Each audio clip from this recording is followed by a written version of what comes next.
CES with Colin Gallacher at Haply Robotics, who won Best of Innovation 2025, and talk to you more about the technology. Colin, can you tell us more about it? Sure, thank you, Teresa. So effectively what we're doing at Haply is we're developing a 3D computer mouse. So the concept is super simple. The idea is you have, when the touchpad on your computer keyboard isn't enough, you switch to a mouse to be precise, right? And so what we said is with all this emerging 3D technology, whether it's spatial computing or headsets or robots or drones or all these different types of things, well, you're going to want to control those things really precisely, but in 3D. And so with that in mind, we said, okay, what happens if you lift up your mouse? But then that comes with a whole set of challenges where you really need to understand how you're existing in space. And so that's where the real hard part and the secret sauce and the important stuff of what we do is how do we really precisely simulate the sense of touch? So when you're interacting with objects in that three-dimensional space. And so what we have here is a few different examples in our booth about different ideas about what some of our clients or customers have been using these type of technologies for. And so if we go ahead and take a little walkthrough, what you'll see here is one of our partners, Fundamental Surgery. They're based in London, in the UK. And what you can see is Derek is actually doing a shoulder surgery, okay?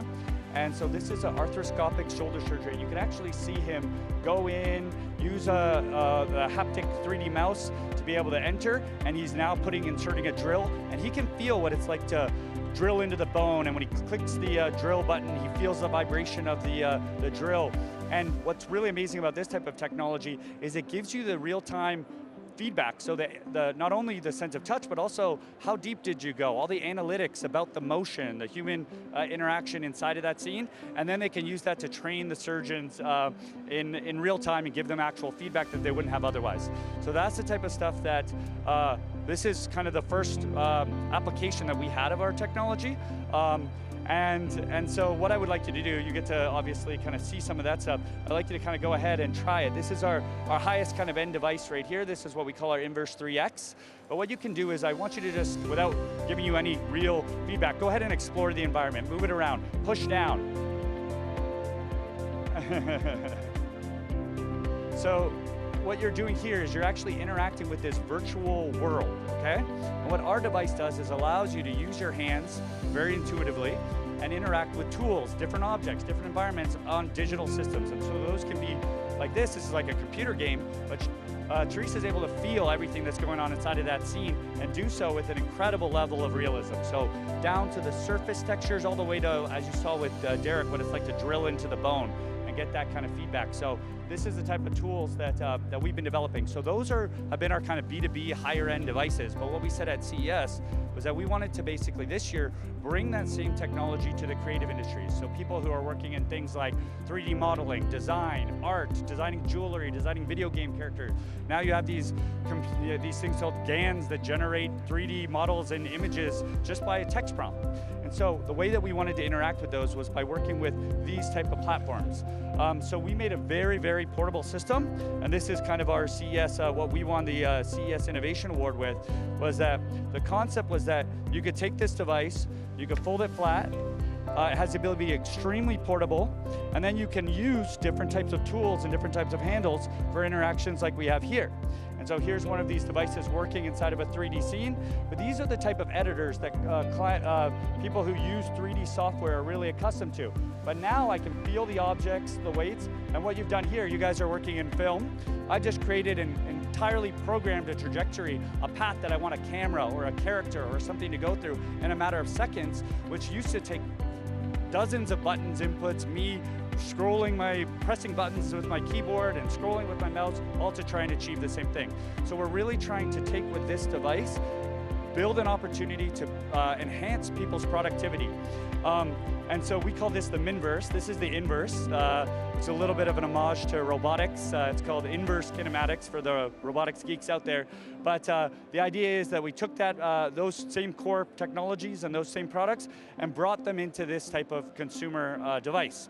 But one of the final kind of secret sauce, we talked about making it super portable, but we also wanted to make it backwards compatible with people's workflows. So you have the ability to disconnect. I showed you how you could disconnect a tool, you can snap one in, and then use it like a 2D mouse. So all your workflows that you have developed over the last several years remain intact. You don't have to build anything new, but you can now lift it up and get that type of 3D interaction.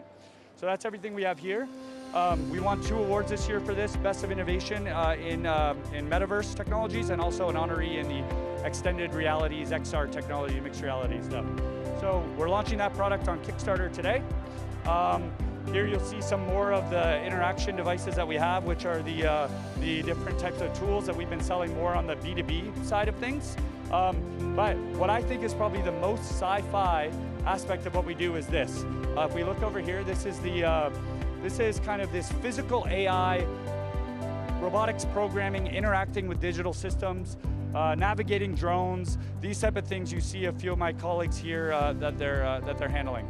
And so what you actually are witnessing is they're able to control these robots very, very intuitively with their hands, because basically human motion is nothing but a language. And we're super comfortable these days in the last year or two with the advent of things like ChatGPT. So taking text and making chatbots and things like this out of the text, which is a language. But now we're looking at basically capturing human motion. And so the ability to basically take this type of information and use it to program robots really quickly and intuitively. You can take somebody who's been working on a factory floor for 30 years, knows nothing about programming, nothing about how to work with a robot, but now they can use something as natural as their hands to perform a task, record thousands of the different places that a robot needs to be through, move through, and do it in a matter of seconds, and then replay it back with a level of precision and a level of accuracy that was impossible before. So these are things that we're working on. Oh, thank you. Oh yeah, thank you very much. I appreciate that. And we are located at booth 55529 in the Venetian.